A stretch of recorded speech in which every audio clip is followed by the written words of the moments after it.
Assalamualaikum warahmatullahi wabarakatuh. Selamat pagi. Hari ini kita akan bahas laporan keuangan Temposcan Pacific pada tanggal 31 Maret 2021 ya. Laporan keuangan kuartal pertama. Langsung saja kita klik di sini ya guys ya. Aset, sayangnya aset di sini adalah modal ditambah hutang. Harusnya kan kalau menurut orang umum aset ya modal. Kalau di sini aset adalah modal ditambah hutang. Aset lancar adalah aset yang sangat mudah dicairkan ya guys ya. Dia punya kas atau tabungan deposito uang cash pada tanggal 31 Maret 2021 sebesar 2,67 triliun ya guys ya. Sebelumnya pada akhir bulan Desember 2020 asetnya cashnya itu sebesar 2,645. Jadi ada sedikit penambahan. Piutang, apa itu piutang? Piutang adalah hutang orang lain kepada kita. Jadi tagihan. Kita bisa piutang adalah utang yang belum dibayar, utang distributor atau utang seseorang kepada kita yang belum dibayar. Jadi TSPC ini punya piutang 1,2 triliun, 232 triliun, naik tipis ya. Pada tanggal per 31 Desember 2020 itu 1,2 triliun. Jadi itu piutang 1,2 triliun itu masih bisa ditagih guys ya. Biasanya ada jangka waktu 1 bulan, 3 bulan atau sampai berapa bulan. Jadi ini uangnya TSPC cuma dipinjam sama orang. Barangnya belum dibayar gitulah guys kesannya guys. Pihak berelasi. Jadi ini piutang kepada seperti saudara guys ya. Ibaratnya itu perusahaan A dan perusahaan B dimiliki oleh seseorang. Jadi dua perusahaan itu masih berdekatan ya guys ya. Pemiliknya sama, cuma yang satu itu diipokan di bursa saham, yang satunya perusahaan privat, perusahaan sendiri. Jadi itu perusahaan sadulur lah, perusahaan saudara. Aset keuangan lancar lainnya pihak ketiga 191 miliar, sebelumnya 164. Terus persediaan itu ada persediaan barang jadi, ada bahan baku itu ya guys ya. Jadi yang ada di gudang yang sudah jadi maupun belum jadi itu 1,7. Ada peningkatan yang lumayan ya dari sebelumnya 1,48. Jadi stoknya agak banyak ini barangnya TSPC. Total aset lancar yaitu 6 triliun. Sebelumnya 5,9 triliun. Oh ya, di sini ada catatan ya. Misalnya kas 2F GHI 4 2930, berarti itu nanti ada di halaman berikutnya guys. Kita kasnya bisa kita lihat di halaman 2FG 4230 seperti itu. Misalnya piutang pihak ketiga, piutang pihak berelasi ini ada 2H7. Ini ada kodenya guys. Jadi bisa kita lihat di halaman berikutnya. Aset tidak lancar itu sebesar 24 miliar. Aset tidak lancar itu banyak guys ya, bisa berupa bahan bangunan atau tanah. Investasi itu biasanya dia punya investasi ke perusahaan tertentu, biasanya nilainya bisa 10%, 20% saham dari perusahaan tersebut. Aset tetap setelah dikurangi akumulasi penyusutan pada 31 Maret. Aset hak guna ya, ini aset-asetnya guys ya. Asetnya apa aja kita bisa lihat di kode halaman ini, di bagian catatan ini 2K I 3B seperti itu ya guys ya. Aset pajak tanggungan, aset tidak lancar lainnya. Total aset 9,7, sebelumnya 9 triliun. Lanjut ke liabilitas jangka pendek. Liabilitas itu utang, guys. Jadi TSPC itu punya utang berapa ke bank, ke perusahaan yang lain.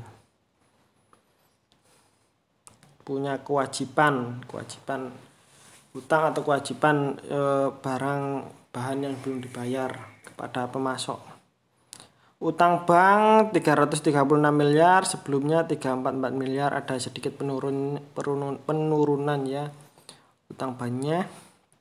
Utang usaha 1,39, utang sebelumnya 1,1 ya guys. Ada peningkatan utang usaha.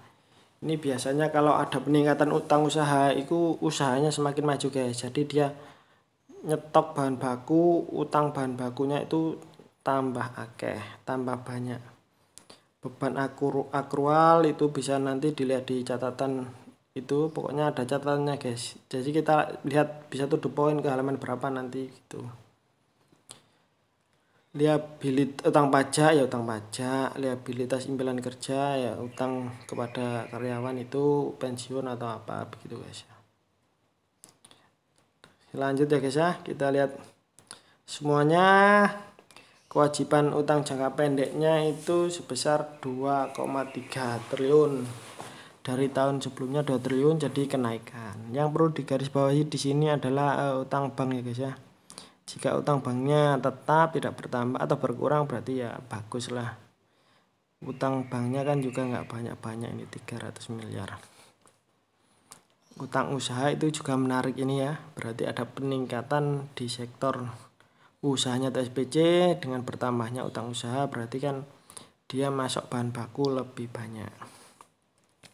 Kita lanjut ke liabilitas jangka panjang Ten-Posken Pasifik. Liabilitas sewa berarti utang sewa-sewa gedung-gedung seperti itu guys, nanti bisa dilihat di catatan itu. Utang bank jangka panjangnya mengalami penurunan sedikit dari 297 ke 281 ini ya. Jadi total liabilitas jangka panjangnya 700 miliar, 709, sebelumnya 719, ada penurunan.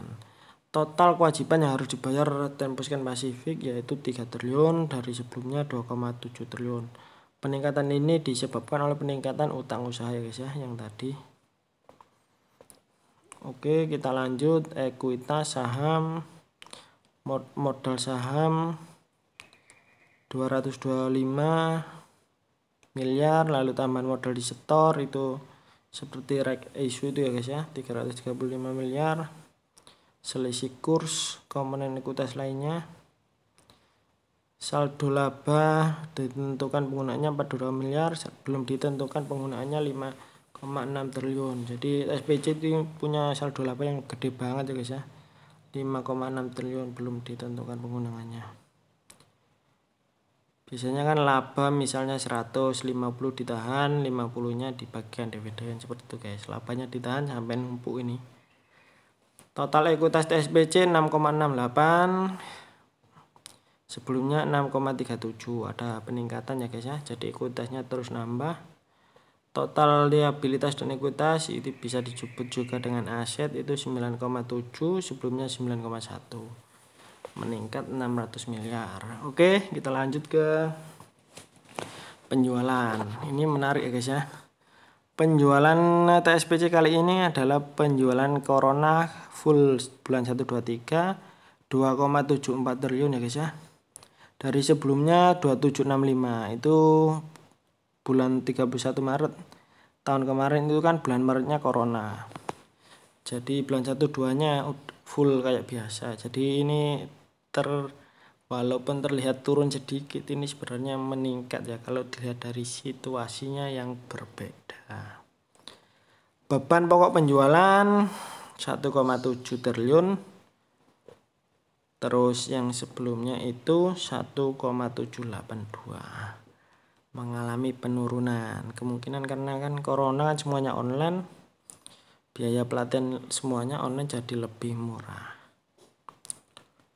Oke, laba bruto dari Ten-Posken Pasifik, laba kotor iku 975 miliar, dari sebelumnya 982 miliar, mengalami penurunan ya guys ya. Beban penjualan juga turun 599 ke 508 miliar.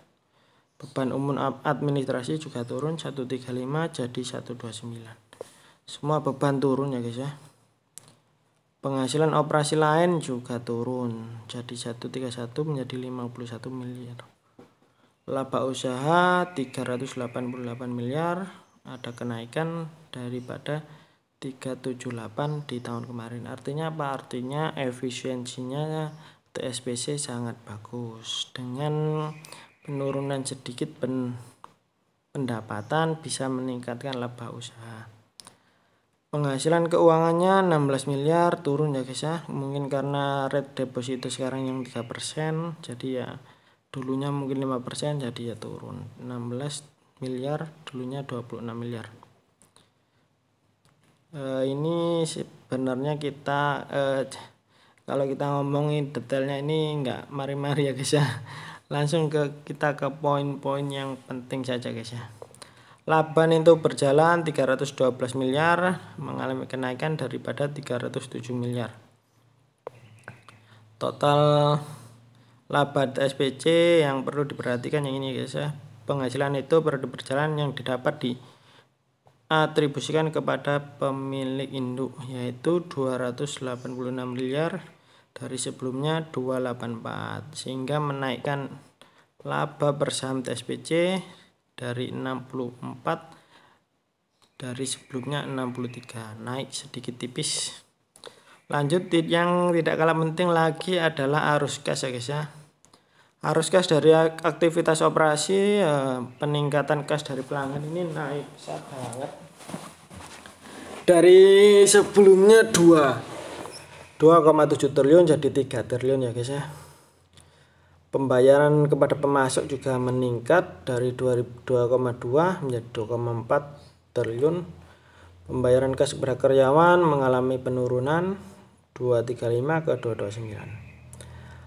CFO ini guys ya, kas yang didapatkan dari hasil operasi,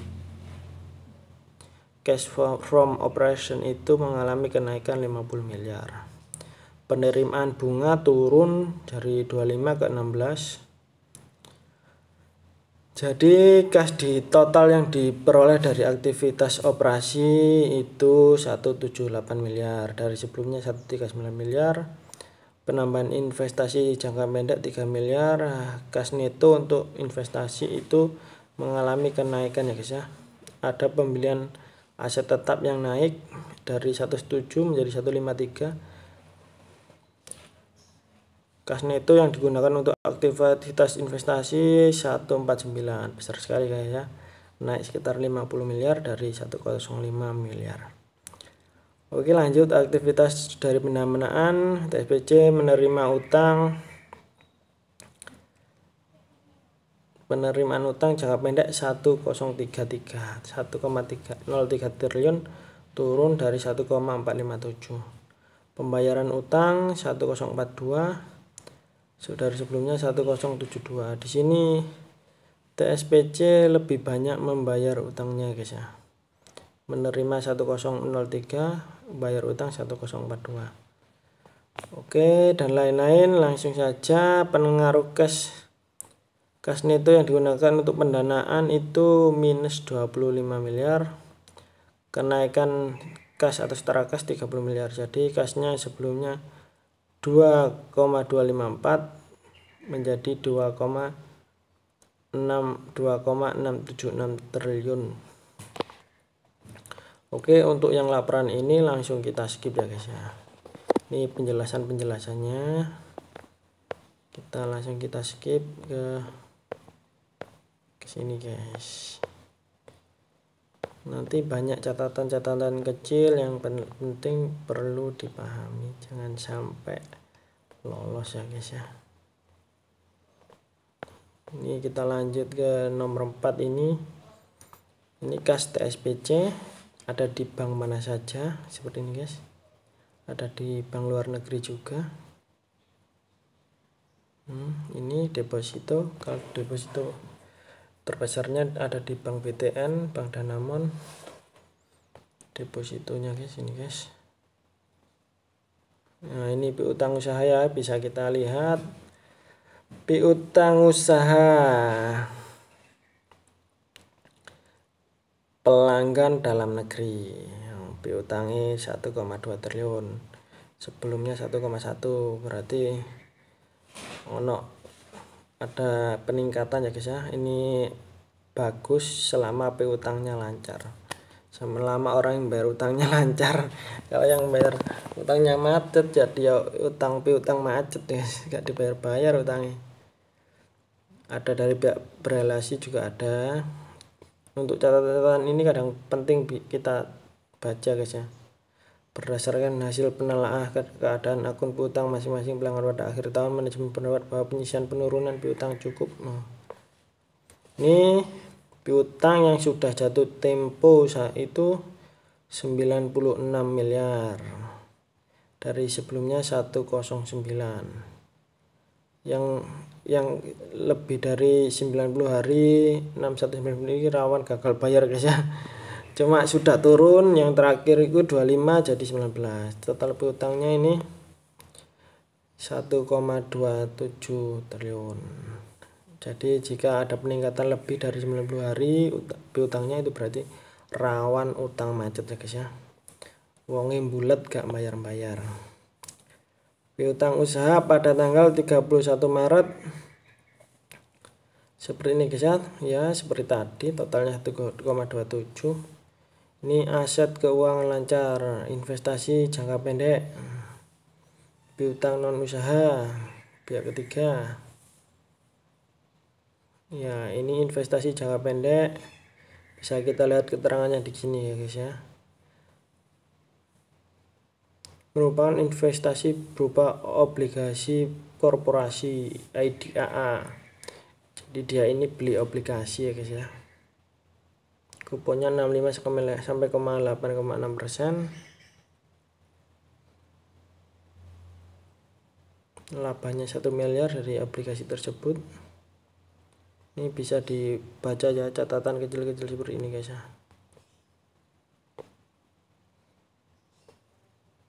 Tentang penjualan, pembelian.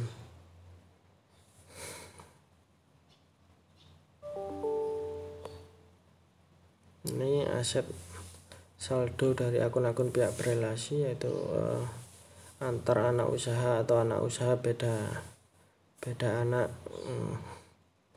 Ini anak usaha Tempo Sekian Pasifik guys ya. Ini pemegang sahamnya pokoknya Nagadi. Ini pihak-pihak berelasi guys.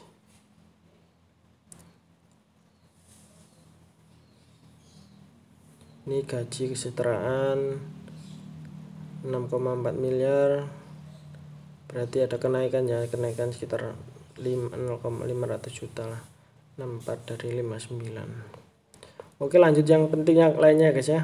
Ini ada persediaan barang jadi stoknya ini meningkat dari 11 menjadi 13 triliun. Bahan baku, bahan pembantu juga meningkat, barang dalam proses juga meningkat, stoknya meningkat semua guys, stok persediaan. Ini bisa bagus bisa buruk ya, bisa diartikan barangnya nggak laku jadi stoknya banyak, bisa juga diartikan dia nyetok banyak karena laris manis jadi di stok banyak, bisa seperti itu guys. Ini persediaannya juga diasuransikan ya guys ya. Persediaan telah diasuransikan terhadap resiko kerugian kebakaran, kebanjiran, resiko kerugian lainnya dengan nilai pertanggungan 1,9 triliun. Dan manajemen berat nilai barang cukup untuk memenuhi kemungkinan kerugian.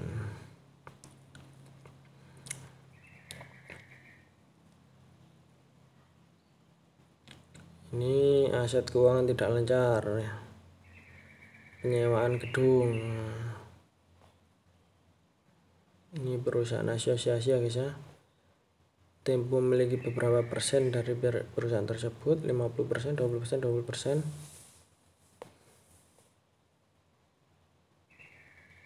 Ini juga seperti itu guys, sama guys. investasi pada entitas asosiasi kebanyakan rugi ya guys ya, ini guys ya, SPC dari yang tanda kurung ini rugi, dari anak asosiasinya itu banyak yang rugi. Ini beberapa ada yang bati sedikit jangan nggak terlalu signifikan berpengaruh terhadap guys. Ini juga penting ya guys ya, aset tetap penambahan ini di sini ini bisa kita baca sebagai referensi apa yang sedang dilakukan perusahaan. Misalnya ada penambahan mesin, bangunan atau apa ya. Ada peningkatan yang besar apa enggak dari peningkatan itu. Ya ini guys ya. Ini yang penting sekali, bisa kita lihat ini guys. Aset dalam penyelesaian ini guys ya. Ini penting guys, ada penambahan 165 miliar guys. Mesin peralatan 65 miliar, kita bisa catatan ini guys, penting sekali ini guys. Ini catatan ini penting sekali ini. Aset dalam penyelesaian terdiri dari proyek pabrik dan pembelian mesin, di mana proses penyelesaiannya telah mencapai 76% dan diperkirakan akan selesai pada Juli 2021. Ini penting ya, ini pabrik TSPC ini akan selesai pada Juli 2021. Total penyusutan aset total masing-masing 47 miliar dari 44 miliar itu ya. Salah satu catatan penting kalau kita baca laporan keuangan guys. Ini aset-aset bangunan ya, biasanya saya skip gini guys ya kalau yang nggak penting.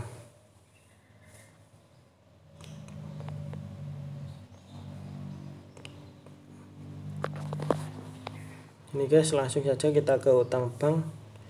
Dia memiliki utang bank 333 miliar dari sebelumnya 343, ada penurunan guys ya. Ada penurunan utang bank. Jadi utang bank TSPC ini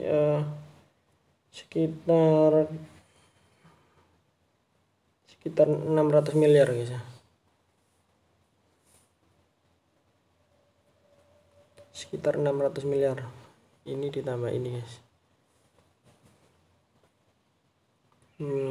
Dia simpanan dari HSBC dapat garansi. Oke.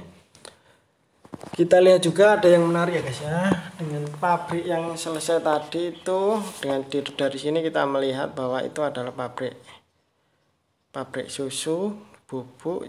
Kalau kita lihat dari wawancara Pak Handoyo juga di channel YouTube, kita bisa lihat ini guys. PT Nutrisia Sejahtera guys ya. Di sini TSPC itu memiliki utang usaha 379 miliar. Lalu terjadi peningkatan luar biasa menjadi 612 miliar. Ini luar biasa guys ya. Di sini bisa kita lihat bahwa penjualan produk susu TSPC itu benar-benar jos, yaitu susu Vidoran. Ini utang-utang usaha banyak sekali ya, seperti pada Cakrawala ini mungkin iklan-iklan TV, Cipta Televisi ya. Biaya terbesar TSPC itu juga biaya iklan guys ya. Ini SCTV, Surya Cita Televisi, Indosiar, Raja Wali.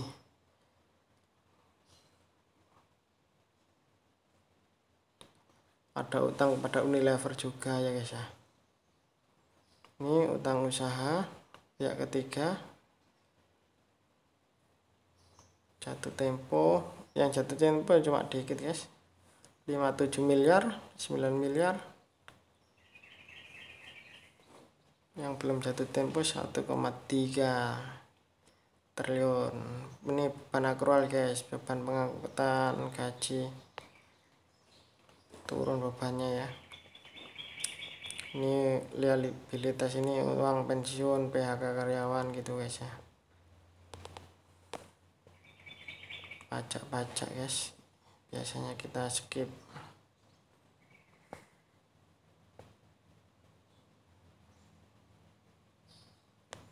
Ini juga penting ya guys ya. Kita lihat segmen usaha TSPC di sini ada dibagi 3,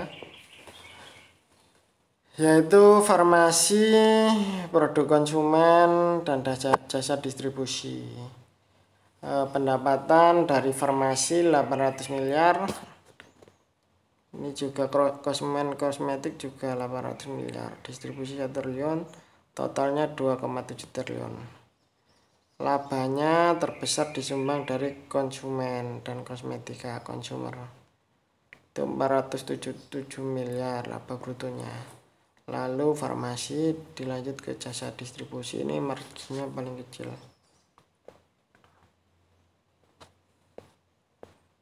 Ini bisa kita lihat di sini ya guys ya. Pendapatan konsumer yang tahun kemarin ini 2020.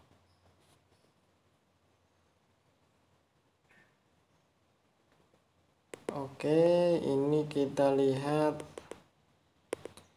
penjualan TSPC domestik ya, totalnya ini 2,663. Ini sebenarnya ada penambahan ya guys ya, meningkat dari 2663 dari 267. Penjualan TSPC yang internal, yang luar negeri itu mengalami penurunan. Ini ya guys ya, penjualan domestik 2,67, sebelumnya 263.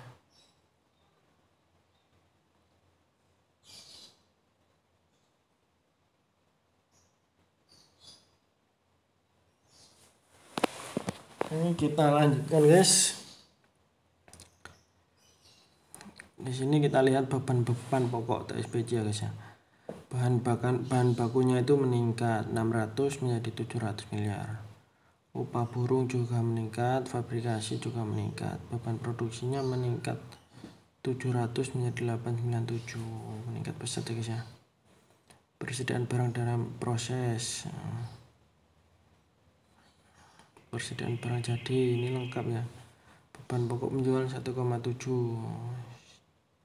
dari sebelumnya 1782.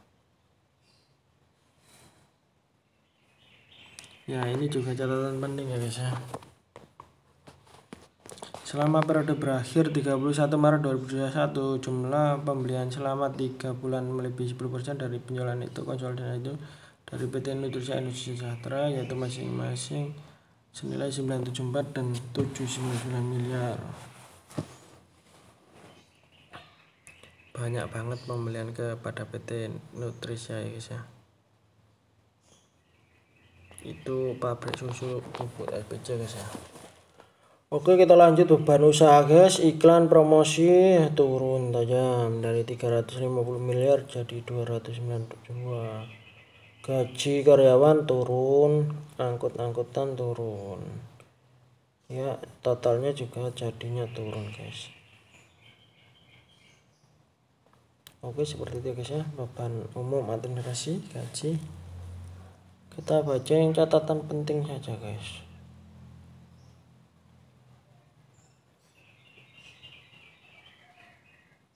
Nah, ini melakukan pengerampingan karyawan guys. Ya, kasihan karyawannya ya, tapi ya gimana lagi kan, ini tahun pandemi untuk efisiensi. Perampingan atas jumlah karyawan untuk meningkatkan efisiensi. Ini perjanjian penting ini guys, juga perlu dibaca dengan siapa, ada apa saja. Kalau ini biasanya saya lihat yang terbaru ya, seperti ini, merenovasi bangunan lama.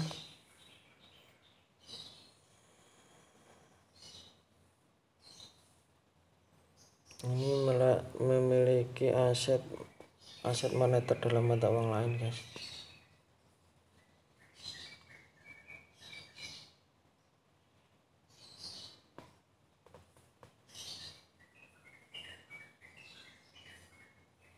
Ini aset usaha dalam mata uang asing, kita lihat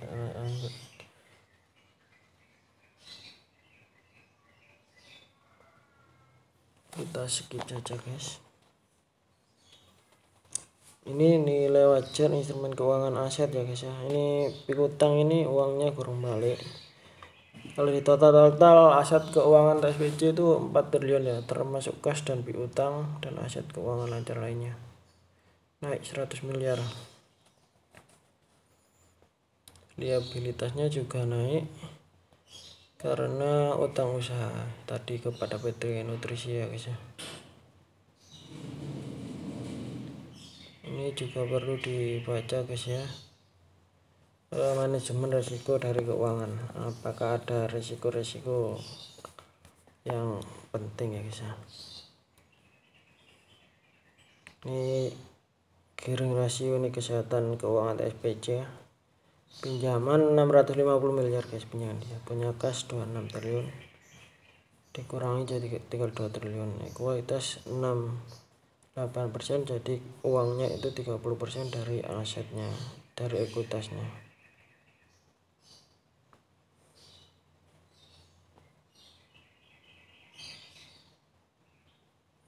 Oke, ini sudah selesai guys, kita baca. Ada catatannya agak penting yang mana ya.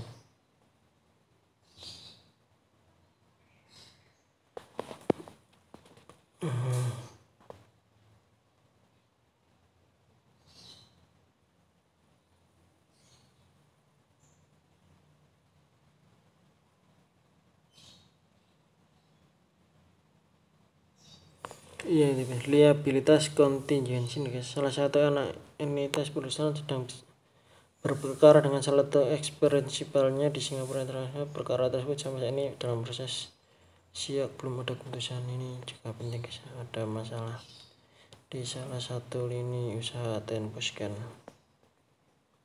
tentang liabilitas kontingensi apa itu. Oke guys, sudah kita baca laporan keuangan TSBC. Semoga bermanfaat ya guys ya. Setelah melihat rasio laba-laba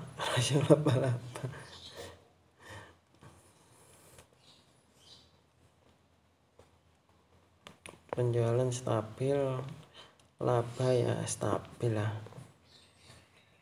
laba 286 miliar ya, penjualan 2, jadi labanya itu 10% dari penjualan.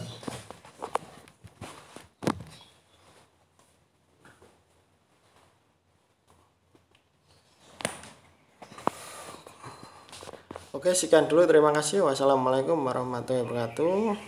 Tetap semangat.